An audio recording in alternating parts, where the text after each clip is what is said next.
Coronavirus has hit one of Kenya's poorest slums, but heavy-handed policing has already led to tragedy.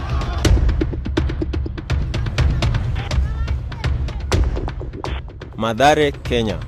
500,000 people live here, within 3 square miles. My name is Elijah Kanye.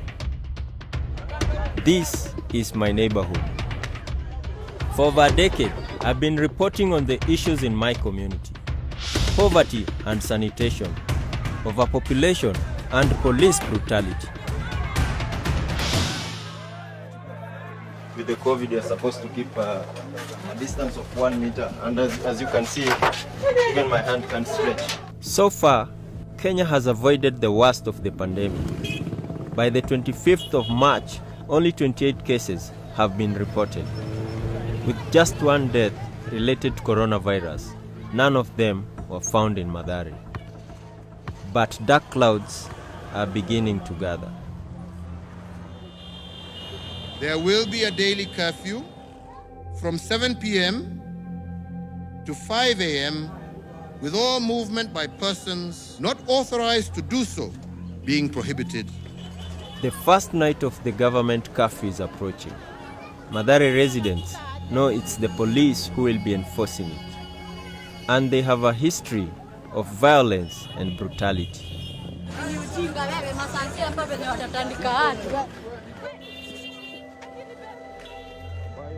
Kenya's Independent Police Oversight Body recorded over 3,000 incidents of abuse by the police in 2019 alone.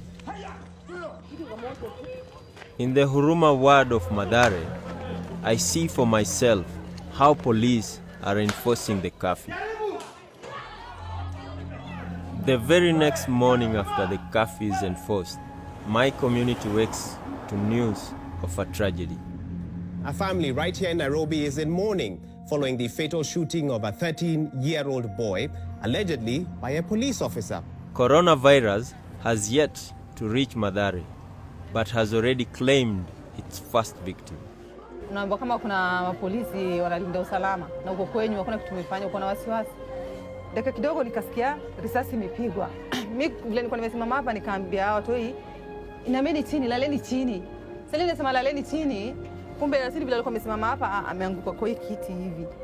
Alafu akaniambia, "Mama, nimegongwa." Mwenyezi Mungu atanilipishia. Inshallah. A delegation of senior police and local officials have been dispatched to the family home. Katuambia haki itapatikana na haki itatendeka. Kijana wangu ameniacha, nampenda. Hata wengi, wacha sisi wale tulilia wazazi, hata wadogo wake wengi wako hapa rafiki hazini walilia. Kwa hivyo siwezi ongea zaidi. Iko poa. But even as Yasin's parents grieve, more allegations of police brutality are beginning to emerge. A dead body has been found on the streets of Mathare. It's claimed that he had been beaten by police during the previous night's curfew. As I reach the scene, I am approached by a man who claims to have witnessed the entire incident. Alikuwa mbele yangu na polisi wanamkimbiza. Wakampiga ya kwanza, hakuanguka. Ya pili ndo wakamfuata wakimtega. Akuja akampigia hapa hivi kama ameinua mkono juu yetu. Kama wanatuona, wajue wanafanya. Si ati kutuletea mapolisi kusema ati watuue. Huu si corona.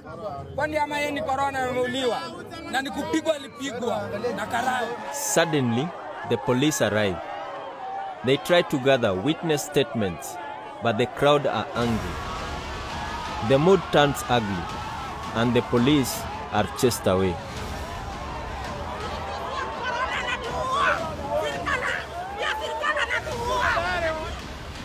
To show that the man did not die of corona, the crowd decide to take the body to the police station themselves. We put these claims to the Kenyan Police Service, but they refuse to respond.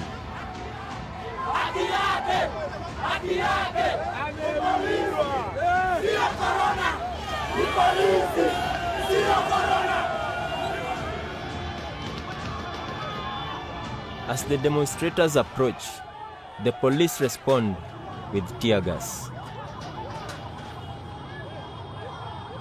I asked the commanding officer, Rafael Gar, whether the case will be investigated and if the officers responsible will face punishment.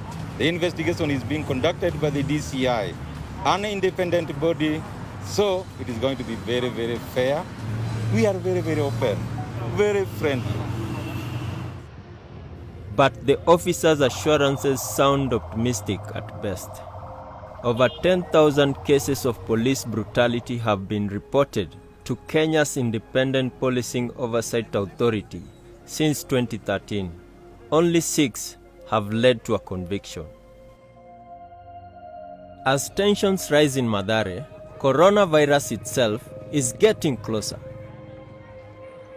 I join a team of health workers on an emergency call-out. The patient is unresponsive and struggles to breathe. Most facilities will reject her right now because of the history of fever and the cough. Will that be a COVID suspect case? Yes.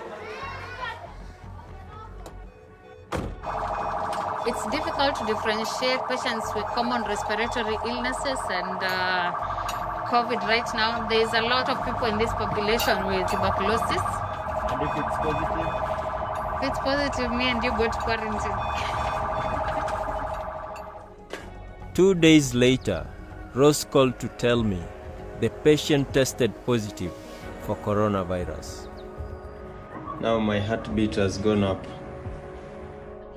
Rose and I had to have our own coronavirus tests and self-isolate until the results were known.